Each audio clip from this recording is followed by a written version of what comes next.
Hi everyone, and welcome to this holiday edition of the Stitch Sessions. It is December 23rd. It's the day before Christmas Eve, and we know many of you are celebrating quietly at home this year.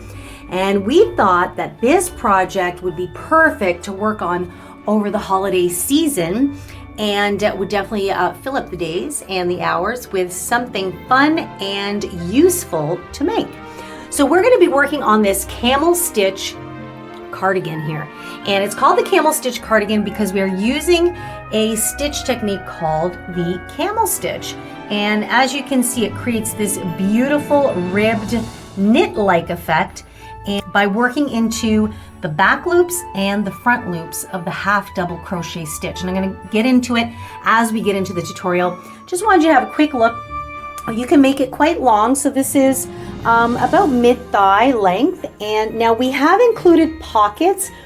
The pocket tutorial is in a separate tutorial that will come after this cardigan tutorial, and it's really optional. I'd like to make sure that it stays nice and beginner friendly. So if you're a super beginner, I would recommend not worrying about the pocket, but if you'd like to challenge yourself, that video will be coming out shortly after this full tutorial.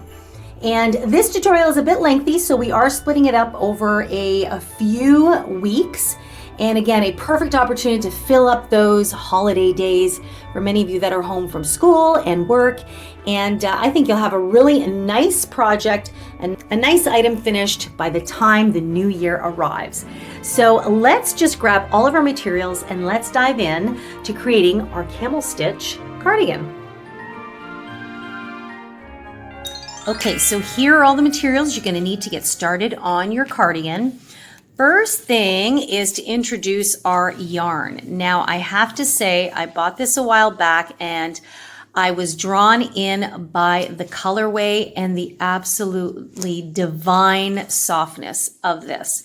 It is the Swirl Shawl yarn, and it's by Loops and Threads. It comes in a cake of 150 grams or 524 yards. If you go with this, I would recommend a minimum of 2 cakes. You may need a third. Again, it'll depend on how long you'd like your cardigan to be. Mine is going to be kind of like a mid-length, maybe just shy of being a duster, but not quite a duster. The thing I need to say about this yarn, though, after having worked with it a little wee bit, whoops, that one doesn't belong there, is that based on the fiber, so let's have a look. So it's 90% acrylic and 10% alpaca. That is wool, okay? So number one, you want to pay attention to the care instructions. So it does say machine wash cold, do not bleach, dry flat, do not iron, dry clean with any solvent except trichloroethylene. I think that's how you say it. In any case, so that to me, normally I tend to stay away from wool myself just because number one, generally higher wool content is itchy for me. And secondly, it's more high maintenance to take care of.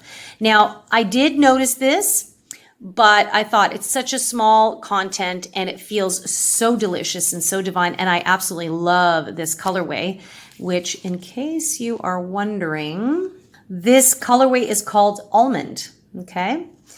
If you are a beginner crocheter, I actually, even though this project is super beginner friendly, with regards to the stitches, this yarn I would not recommend, and I'm going to tell you why. Because of the wool content, if you make a mistake or you want to frog it or pull it apart, it does tend to knot. So what happens is the friction causes it to felt a little bit, and it's just really hard to work with. So if you're newer, I would strongly recommend maybe using a different type of yarn, maybe just 100% acrylic. You can find a lot of other acrylic yarns out there that are soft and lovely like that. So that is my only caveat with using this exact yarn, but it is so pretty and it feels so soft. So I am going to go ahead and give it a go. Okay, so that's our yarn. Now for this project, we were using a 6mm hook here, also known as a J or a 10 for those of you that go by that label. This yarn is actually calling for a 3.5mm hook, which is a super small hook. This is considered, funny enough, they are considering this a fine weight too. I would not consider this a fine weight too. I mean, the other thing with this yarn too is it's kind of like a roving yarn where sometimes it's a little thicker, sometimes it thins out a bit. So in some spots, it might be a little bit thinner. I would say this is more on the higher end of a 3 pushing a medium 4. So that is why I am using a larger hook, but also because I want this project to sit a little bit more relaxed and the stitches to sit loosely, almost kind of have like a very light lacy feel. So that is why I'm opting for a larger hook, okay? So a thinner yarn, larger hook will give you a much more relaxed fabric, okay? So that's what we're using for that. And then of course, as always, you wanna have your handy pair of scissors. Definitely always wanna have a darning needle on hand for sewing in your ends. And you also wanna have a piece of paper and a pen or a marker. And of course, you're going to need a measuring tape. Okay, so this project is very customizable. So anytime we make garments, I generally like to get people to really understand how the pieces of the garments come together and how to measure for that garment. So, you know, many times you can go and find patterns that'll say for a size small, chain this number of chains. For a size medium, chain this number. Large, chain this number, which is great and saves a lot of trouble for measuring. But I find sometimes some of us will stitch tighter than others. Some of us stitch looser than others. Some of us are using different hook sizes. So that kind of blanket direction won't always work. So that's why I say get really comfortable with understanding how to create the pieces of the project and using a measuring tape. So that's what I'm going to start by explaining first. Okay, so our cardigan is going to be made in 5 main pieces here, okay? So we've got one panel, that's this one here, that's our back panel. Then we've got 2 smaller panels, 2 rectangular panels that are the front panels, okay? So you're gonna create 1, 2, 3, and then you've got 2 more panels that are going to be our sleeves. That's why that S is there. So we've got the back, 2 front panels, and sleeves. So you can actually see that it's all just a bunch of rectangles, right? So the main thing we want to understand is how to get our measurements here. So for me, I measured the length of the cardigan that I want to create. So for me, that came out to 26 inches, which I actually should write here. Okay, 26 inches.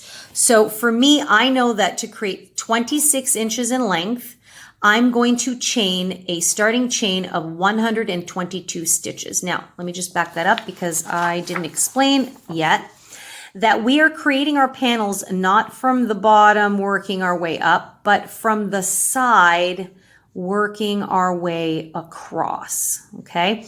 And so based on the stitch we're gonna use, which I'll explain in a moment, it's gonna give you the best look, okay? So we're gonna start with, I need 26 inches. So what I would do is I would take a measurement from your shoulder down to the length that you would like your cardigan to sit. Now, what's really helpful is if you've already got a favorite cardigan that you like the sizing, just go ahead and measure the height of that one. Makes it super, super easy. Or if you're making this for someone else, see if you can't measure them, see if they have a similar garment that you can use as a template.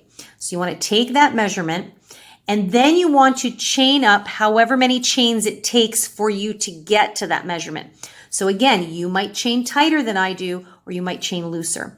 I'm pretty much a medium kind of gauge stitcher. So for me, I chained 122 stitches to get my height.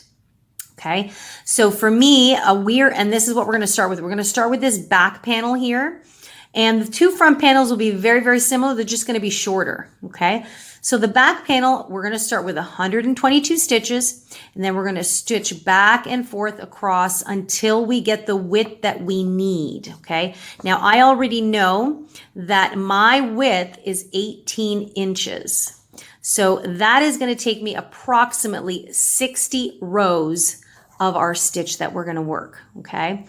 Now, yours might take 54, might take 70. That's the beauty of making projects that are customizable. So we're going to start with the first panel. I'm going to get you started, and then basically the back panel and the two front panels are pretty much done exactly the same way. We're going to start again with the same number of chains, go back and forth, back and forth. The difference for those is that in the front panels, I only need 27 rows, okay? So, because remember, we do want to leave a little bit of an opening. We don't want these two panels to meet. So some people would think, okay, well, I'm just going to take the width of the back panel and just split it perfectly in half. But in fact, you want these two front panels to be slightly shorter than half, because you do want to have a little gap here where your neck will sit, and then we can create a little collar, okay? So this is just a little pre-stitching kind of preamble here, just to give you a basic idea of the structure that we're going to put through. So if you need to, go ahead and take your measurements. I am generally a size medium to a large, depending on the style of clothes, right? Like every style has a different sizing. But I would say on average, I'm a medium, like on the higher end medium. So these are the stitches I'm going to start with, okay? So that's what we're going to get you to do right now. Okay, guys, so first thing we want to do is find our yarn here, and we want to place a slip knot onto our hook, okay? And remember, for those of you that are more beginners and you're using this yarn, be really kind of conscientious of your stitches, because this is more challenging to unravel, okay? So for me, I'm going to make 122 chains to create my length. And always be cognizant of the fact that you don't want to do those first chains too tightly, because that will scrunch your work. Sometimes I recommend going up a hook size, like maybe you want to do a 6.5 to just do the chains first and then come back down to the 6. I'm pretty confident in keeping my chains pretty nice and even, so I'm just going to keep my size 6mm hook going, and I'm just going to do my chain of 120. So go ahead and do that, and I'll meet back up with you when you've got your number of chains.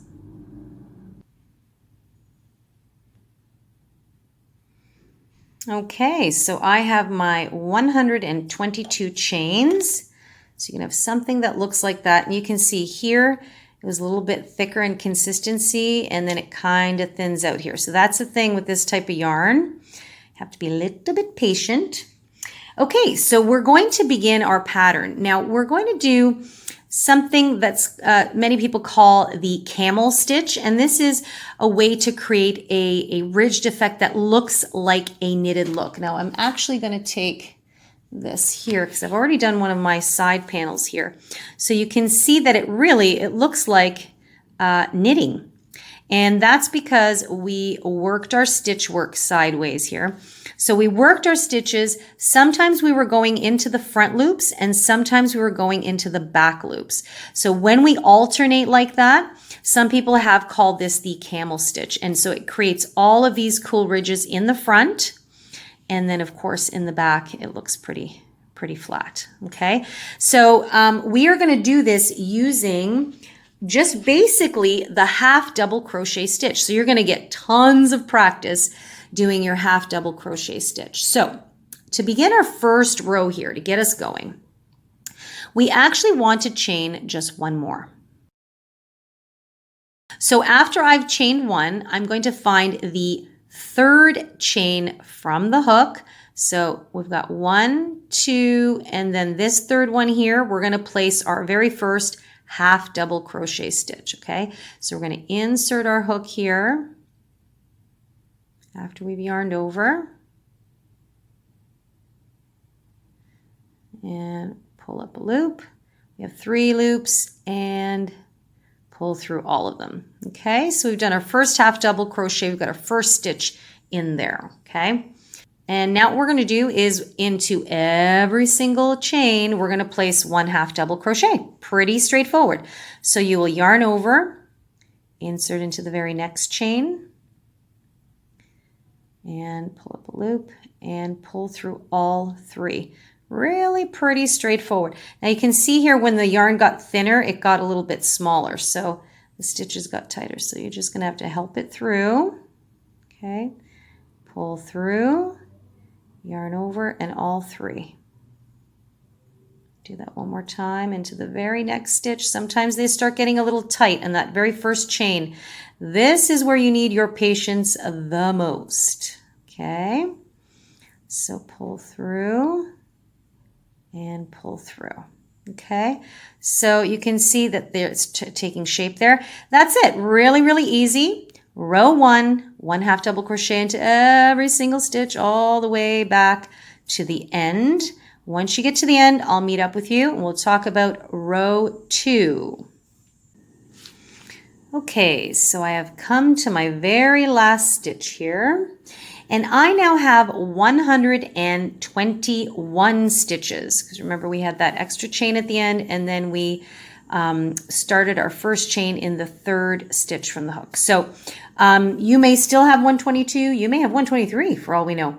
That's a-okay. What we need to do now is make sure we stay consistent. So you really want to make sure that you keep your stitch count. Now, because it's a lot of stitches going on, this is what I would recommend you do. If you've got a couple of stitch markers or even just some safety pins, go back to the very beginning. So that's that first stitch we did there. So there's the little 2 chains there.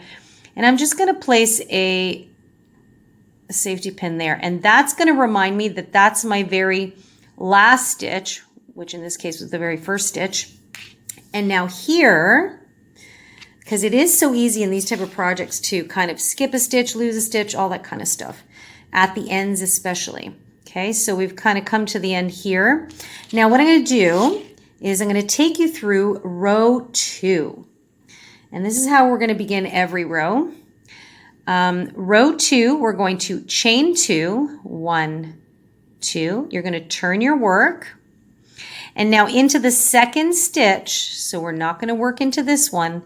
Into the 2nd stitch, you're going to work a regular half double crochet into that stitch. And you'll see why I said regular in a moment. Okay, so you've got 1, and now that chain 2,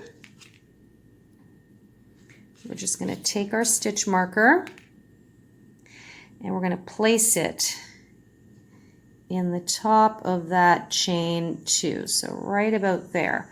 So this is not the chain 2, that's the top of this next stitch. So you just want to place your stitch marker right there and keep that in mind for later. Okay, so we've got our chain 2 and 1 half double crochet.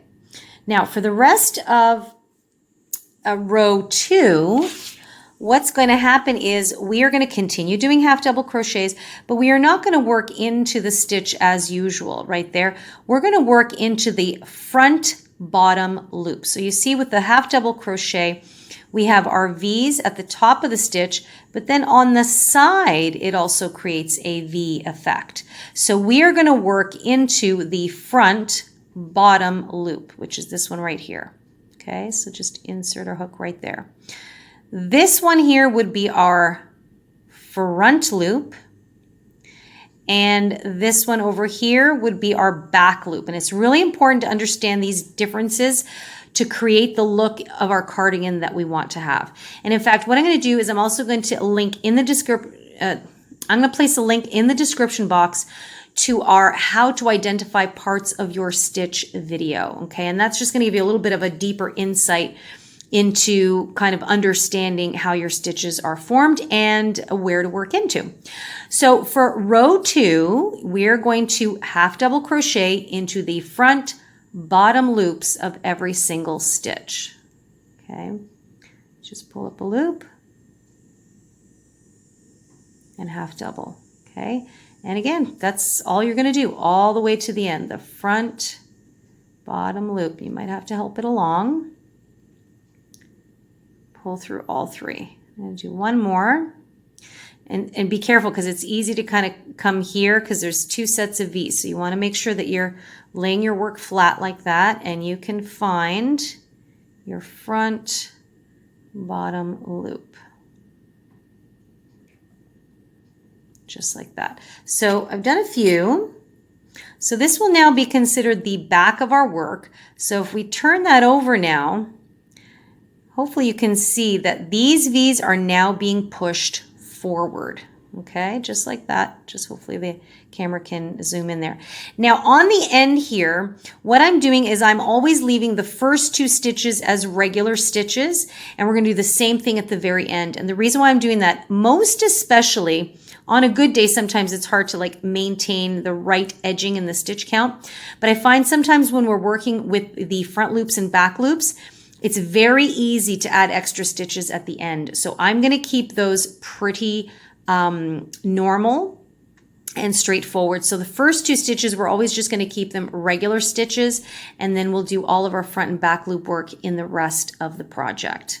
So I'll explain that to you when we get down to the end of row 2. But for now, just keep doing 1 half double crochet into each stitch, into the bottom front loop of each stitch until you get to the end. And what I want you to do is I want you to stop when you have 2 stitches left, okay? And I'm going to meet back up with you there, and we'll talk about how we're going to end off our row. Okay, so I've come to the end of row 2, and I have 2 stitches left. So I've got 1 here, and then remember, the top of that chain 2, I put a stitch marker there. So if I just turn over here, you can see that now it's starting to kind of take shape, that, that ribbed effect. Super pretty.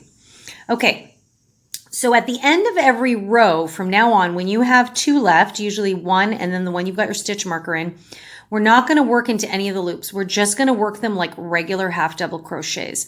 So we're not going to go into the bottom front loop. We're going to go into the full stitch. See that? And then we're just going to resolve like a regular half double. And now I'm going to go right into where I placed that stitch marker. So I'm going to yarn over and insert right where that marker is. And that's what's going to help me maintain a precise stitch count. And as soon as I'm done, I'm going to take this out. And then row 3 will be the last of our repeat rows. So we are going to always chain 2, 1, 2. You're going to turn your work, and we're going to skip the first stitch, and into the second stitch, we're going to place a half double crochet as usual. Okay, so regardless of whether it's row 2 or 3, you're always going to chain 2, skip the first one, and half double crochet a regular stitch into that second stitch. And then immediately, you want to remember where the top of your chain 2 is, which is right there. So this loop belongs to this stitch here. So you want to get the top of your chain 2, which I just managed to catch right away, and place your stitch marker there. Whoops, there we go. Okay, okay, so now for row 3, what we're actually going to do is, because we want all of the ridges to stay in the front part of our work, we are now going to continue to work half double crochets, but we are now going to work into the back loops only. And so this is now going to push these V's to the front. So we're still going to yarn over as usual. And into the next stitch now, instead of going into the front bottom loop, we're going to go up to the top and push that back loop right there. Insert and pull through. Okay. Yarn over and go again, back loops only, and half double crochet. And that's it. You know, it's fairly easy. It's using all half double crochets. It's just one row we're going to go into the front bottom loops, and another row we're going to go into the back loops. And this is the repeat. Okay. So now you can see, hopefully, that was when we did the front bottom loops, and now we're working into the back loops. So hopefully you can see that there. So it's creating that beautiful ridged effect. So row 3, go ahead and finish it. Back loops only. And remember, go to the end until you have 2 stitches left. So that means the one with the stitch marker in there or the safety pin and the one just before that. I'm going to meet up with you here just to kind of transition it, and then you're off to the races. You've got 2 rows to repeat and you're going to create your panels. Okay. In the meantime, finish row 3 and I'll meet you back here very shortly. Okay, the end of row 3. So you can really see that your ribbing is really starting to take shape. I love how that color is so pretty. Okay, so we have 2 stitches left. So we've got 1 stitch here and then the one in the stitch marker. So in the last 2 and the first 2, remember, into the last 2, we go directly into the stitch. No loops. We're going to just do a regular half double crochet. Okay, so into that one. And then into the chain 2. Okay, so right where that stitch marker is, I insert and half double crochet. And then I take it out. So that way I always know I'm placing my stitches into the same spot every time. And don't worry about that because it does stretch out a little bit at the beginning, but it will even out. So now, our repeat is complete. This is our pattern. We're going to keep repeating row 2 and row 3, row 2 and row 3 until you get the width that you desire. So remember that we are working on our project lengthwise, I guess. So we're going up and down and we're working until we get the width that we desire. So let me just start you back on to row 2. So we will always chain 2, turn our work,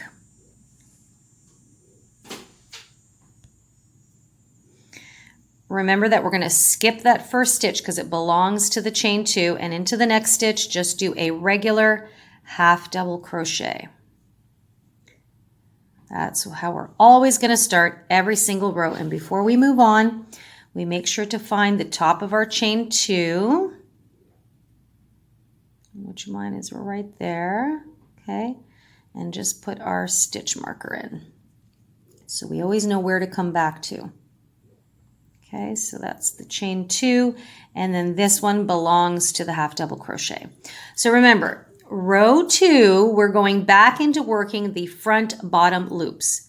So we yarn over and find the front bottom loop and half double crochet. Okay, so again, front bottom loop, nice and easy. And you can see now by using the larger hook that our fabric is very relaxed, a little bit on the kind of loosey lacy side. It's going to make for a beautiful relaxed fit, and it will just drape really, really lovely. Okay, so just do one more here. Okay, and if I just turn around, again, you can see that our ridges are coming forward. I just love that. Okay, so you are now off to the races. Row 2, front bottom loops. Row 3 are always in the back loop. Just keep repeating row 2, row 3, row 2, row 3, row 2, row 3, until you get the width that you desire for your back panel. For me, that's going to be approximately 18 inches or 60 rows, whichever one comes first, basically.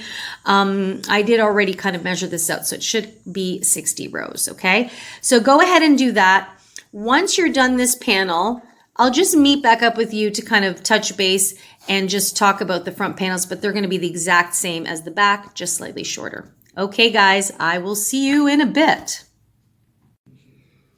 Okay, so I have finished my 2 panels, and I've already done some attaching to my back panel. So originally, we had said to do 60 rows for mine. That's what I had said I was going to do, 60 rows. I ended up adding a few more rows. So I actually have 78 rows across for my back panel. Now, when I put my 2 front panels, you'll notice that there is quite a large neck opening.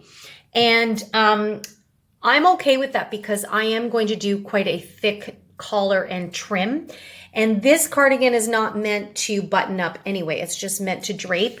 So now if you want yours to button up, you do have to make sure that your panels are half, each of them should be half the size of your back, okay? Your back panel. Even though you will add a trim, it is important that they do kind of meet together so that you can obviously accommodate the buttons. So what I've gone ahead and done is, as you've seen earlier, I've attached my shoulders here where I want them to sit, and I have tried this on. So it's really, this stage is really important because then you're going to kind of dictate what your armhole size is or what you would like it to be. So I want mine to be fairly snug here. So I have tried mine on, and I have counted that it is 30 stitches down, okay? So on each panel, I pinned at the 30 stitch mark, and I was pretty happy with that. Again, this is actually going to drop over the shoulders, so I'm not too worried about it sitting too high up and under my arm. So what does that tell me? That tells me when we begin working on our sleeve, which we're going to do next, we have to make sure that we have 60 stitches to work with, because remember, you've got 30 stitches in the front and then another 30 stitches around the back. So that's what we're going to start on right now.